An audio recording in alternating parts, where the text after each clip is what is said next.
இருக்கு. இனி வீட்லயே பானிபூரி செய்யலாம் எல்லாரும். ஆச்சி பானிபூரி கிட். டைவர்ட் பண்றாங்க அப்படிங்கறதையும் சொல்லப்படுறாங்க. திமுகவும் கவர்மெண்ட்டும் வந்து இந்த இஷ்யூவை வச்சுதான் டைவர்ட் பண்ணிட்டு இருக்காங்க அப்படின்னு சொல்ல. எந்த இஷ்யூ? இந்த டிலிமிட்டேஷன் இதே வச்சுதான் இல்ல சார், இருக்கிறத நாட்டு மக்களுக்கு சொல்றதுல என்ன தவறுன்னு கேக்குறேன். இப்ப நீங்க தொகுதி குறையறத ஒத்துக்கிறீங்களா? இல்ல பொதுவான பிரச்சனை தானே, நம்முடைய பாதிப்பு தானே. அதை யார் சொல்லணும்? ஆட்சியில் இருக்கக்கூடிய முதலமைச்சர் தான் சொல்றாங்க. இதனால் ஏற்படக்கூடிய பாதிப்புகள் என்ன, நம்முடைய நிலைமை எப்படி இருக்கும், டெல்லியில பாராளுமன்றத்தில் நம்முடைய குரல் எப்படி இருக்கும், அப்படி ஒரு நடைமுறை வந்தால் நமக்கு என்னென்ன பாதிப்புகள் எல்லாம் ஏற்படுவேங்கிறது எடுத்து சொல்லக்கூடிய இடத்துல அரசு இருக்கு, முதலமைச்சர் இருக்காங்க. அதை தான் சொல்றாங்க. அதை நம்ம சொல்லாம இருக்க முடியாதுல்ல.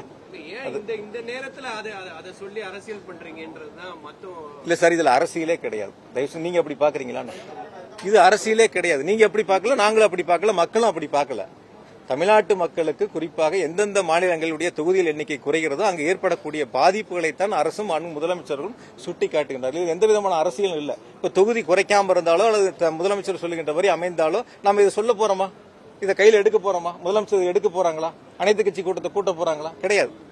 அவர்கள் செய்வதனால் என்ன பாதிப்புகள் ஏற்படுகிறதோ அதை முன்னின்று முதலமைச்சர்கள் இந்தியா முழுக்க இருக்கக்கூடிய பாதிப்புகள் ஏற்படக்கூடிய மாநிலங்களை ஒருங்கிணைத்து ஒரு ஆளுமை மிக்க தலைவராக, ஒரு நெஞ்சுரமிக்க முதலமைச்சராக அதை முன்னெடுத்து செல்கின்றார். அதை பொறுத்துக் கொள்ள முடியாமல் இது போன்ற செயல்களில் ஈடுபட்டுக் கொண்டிருக்கின்றார்கள். சார், அதாவது என்னன்னு இல்ல, பொதுவாக நீங்க பாத்தீங்க கடைசியா மைண்ட்ஸ்ல கூட அந்த வேலைகளை முயற்சி எடுத்து பார்த்தாங்க. பொதுவான கருத்துக்கள் வந்து ஏதேனும் அரசின் மீது ஒரு அவதூறுகளை பரப்ப வேண்டும், மக்களிடத்தில் இருக்கக்கூடிய நற்பெயருக்கு, செல்வாக்கிற்கு ஒரு களங்கம் ஏற்படுத்த வேண்டும் என்ற குறுகிய மனப்பான்மையோடு இது போன்ற செயல்களில் ஈடுபட்டுக் கொண்டிருக்கின்றால் இதை நாங்கள் சட்ட ரீதியாக அரசும் டாஸ்மாக் நிறுவனம் எதிர்கொள்ளும். இல்ல, இது சம்பந்தமா அடுத்த கட்ட நடவடிக்கை நாங்க பேசி அதுக்கு அடுத்த கட்ட நடவடிக்கை சார். அதுக்கும் இதுக்கும் மாறுபட்ட சிந்தனைகள். அதாவது ஒரு செய்தியை நீங்க பெருசாக்கணுங்கிறதுக்காக நீங்க கொடுத்த செய்தி போடுவீங்கல்ல, செய்திகள் போடுவீங்கல்ல உறுதியா, அதனால அதுக்காக ஒரு செய்திகள் அவங்க கொடுக்கறாங்க. அதுக்கு இதுக்கும் வித்தியாசத்தை உங்களுக்கே தெரியும், என்ன வித்தியாசங்கள். டெல்லியா இருக்கட்டும், சத்தீஸ்கரா இருக்கட்டும், தமிழ்நாடா இருக்கட்டும். தமிழ்நாட்டில் வந்து டாஸ்மாக் நிறுவனங்கிறதும் அரசே நடத்தக்கூடிய ஒரு நிறுவனம், அது வணிக நோக்கத்தோட நடத்தக்கூடிய நிறுவனம், அது வெளிப்படைத்தன்மையோட நடத்தக்கூடிய நிறுவனம். டெல்லியை போல தனியார் கிடையாது இல்ல. அதுல இருந்து நாங்க கொள்கை முடிவு எடுக்கலையில. நாங்க ஏதாவது புதுசா கொள்கை முடிவு எடுத்தோமான டாஸ்மாக் நிறுவனத்துல, இல்ல புதிய ஆலைகளுக்கு ஏதாவது நாங்க அனுமதி கொடுத்தோமான்னு கேட்கிறேன் நான். இல்ல புதிய கடைகள் ஏதாவது திறப்பதற்கு நாங்க அனுமதி கொடுத்தோமான்னு கேட்கிறேன். ஏற்கனவே இருந்த கடையில 500 கடைகள் நாங்க மூடி இருக்கோம். அதுல பணியாற்றவங்க எல்லாத்துக்கும் வந்து கலந்தாய்வு மூலமா எந்தெந்த கடைகள் வேணுமோ அவங்களுக்கு 2000 பேருக்கும் மேற்பட்டவங்களுக்கு பணியிடங்களை வழங்கியிருக்கோம். அதனால நாங்க எந்த விதமான புதிய கொள்கை முடிவுகளும் நாங்க எடுக்கல. ஏற்கனவே இந்த டாஸ்மாக் நிறுவனம் தொடங்கப்பட்ட பொழுது என்ன முயற்சிகள் எடுத்தார்களோ, என்ன கொள்கை முடிவுகள் எடுத்தார்களோ அதன் அடிப்படையில் தான் செயல்பட்டு இருக்கு. நான் ஒண்ணுதான் கேட்கிறேன், அவங்க ஏற்கனவே பதிவு செய்யப்பட்ட எஃப்ஐஆர்களின் அடிப்படையில் இருக்காங்க. அது எந்தெந்த எஃப்ஐஆர் எந்த வருஷம் பதிவு பண்ணுச்சு, அது எந்த வருஷங்கிறது சொல்லணும்ல. இந்தந்த வருஷங்கள்ல பதிவு செய்யப்பட்ட. நான் ஒண்ணு கேட்கிறேன், ஒரு நிறுவனங்கள்ல ஒரு கடைகள்ல ஒரு ஊழியர் தவறு செய்யறார் அப்படின்னு ஒரு புகார் வருகின்ற பொழுது விசாரித்து டாஸ்மாக் நிறுவனம் நடவடிக்கை எடுத்தால் அது தவறான்னு கேட்கிறேன் நான். இப்ப 4700 கடை இருக்குன்னா ஒரு 10 கடையில தவறு செஞ்சாங்கன்னு வச்சுங்க ஒரு உதாரணத்துக்கு. அந்த 10 கடைகள்ல ஆய்வு செய்து டாஸ்மாக் நிறுவனம் நடவடிக்கை எடுத்தா அது தவறான்னு கேட்கிறேன். நடவடிக்கை எடுத்து அதன் மீது எஃப்ஐஆர் போடப்பட்டா அந்த எஃப்ஐஆர் ஒருங்கிணைச்சு அது டாஸ்மாக் நிறுவனத்தினுடைய மேலாண்மை இயக்குநர் உட்பட உயரதிகாரிகளுக்கு எப்படி பொருந்தும் கேட்கிறேன். ஒரு சிம்பிள் கொஸ்டின் சார். இங்க இருக்கிற தவறா சொல்லல, இங்க இருக்கிற யாராவது ஒருத்தர், உங்கள ஒருத்தரோ யாரோ ஒருத்தர் தவறு செஞ்சா அதுக்கு உங்களுடைய எம்டி பொறுப்பா வரான்னு கேட்கிறேன்.